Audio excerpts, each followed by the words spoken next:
1.2 exercise का question number देखिए। हम 1.2 exercise question number third, prove that the greatest integer function F X R, domain भी हमने are में से लेना है, यानी कि डोमेन की वैल्यू हमारे पास आर की है, डोमेन जो है वो हमें आर में से लेना है और कोडोमेन भी हमें आर में से लेना है। कोडोमेन यहाँ वाई होता है, डोमेन यहाँ एक्स होता है, ये समझिए। आर इज इक्वल टू हमने लिखा। पहले ग्रेटेस्ट इंटीजर फंक्शन के बारे में जान लेते हैं। 1 1 है और ना इधर 1 1 है, फंक्शन नॉट ऑन टू है, तो आपको प्रूव करना है कैसे।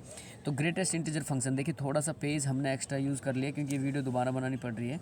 तो यहाँ पे आपको बताते हैं ग्रेटेस्ट इंटीजर फंक्शन क्या होते हैं। देखिए, अगर ग्रेटेस्ट इंटीजर फंक्शन में 1.2 आपके पास कोई वैल्यू है और ये ग्रेटेस्ट इंटीजर फंक्शन में है, तो ये आंसर आपको 1 देगा। 1.3 आपके पास कोई वैल्यू है ग्रेटेस्ट इंटीजर फंक्शन में, तो आंसर 1 देगा। 1.9 अगर आपके पास वैल्यू है तो आंसर क्या होगा, 1 होगा। तो ये लोएस्ट वैल्यू देता है। ग्रेटेस्ट इंटीजर फंक्शन की क्वालिटी होती है लोएस्ट वैल्यू।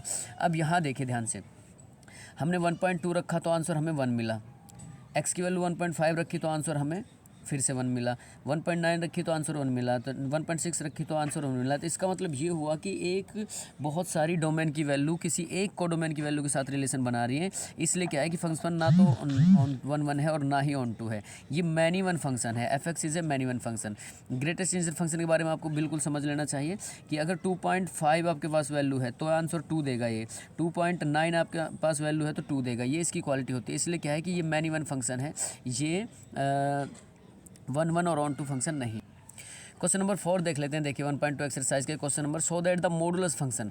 मॉडुलस फंक्शन क्या होता है, ग्रेटर दैन इक्वल टू 0 होता है मॉडुलस फंक्शन। अब मॉडुलस एक्स की वैल्यू, एक्स का मतलब है हम इसको लिखना चाहें तो -x और प्लस का x है इसके अंदर, और ये ग्रेटेस्ट मॉडुलस, इसको देखिए इस तरह से सिग्नम फंक्शन बोलते हैं इसको। हम इसे ऐसे लिख सकते हैं कि x जब हमारे पास x ग्रेटर दैन 1 है, 0 है तो x प्लस है, अगर लेस देन 0 है x की वैल्यू तो -x है हमारे लिए।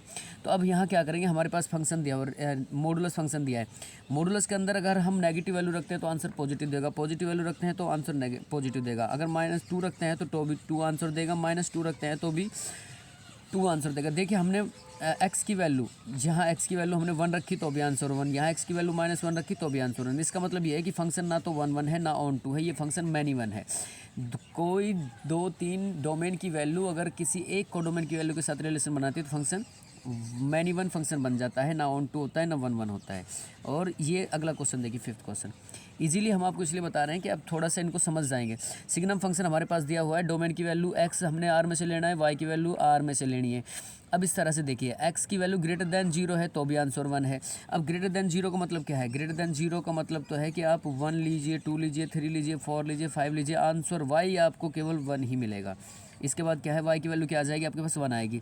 x की वैल्यू अगर नेगेटिव, अगर लेस देन 0 लेते हो तो 1 आएगी, यानी कि नेगेटिव x की वैल्यू लेस देन 0 का मतलब है कि -1, -2, -3, बहुत सारी वैल्यू लेने पर आप का आंसर 1 ही आएगा। तो इसका मतलब क्या है कि बहुत सारे डोमेन की वैल्यू मिलकर किसी कोडोमेन की एक वैल्यू के साथ रिलेशन बना रही है, इसलिए फंक्शन मैनी वन है, ना तो फंक्शन ऑन 2 है ना ही 1 1 है। Not on 2 not 1 1, many one function है। क्वेश्चन नंबर 6 5th है।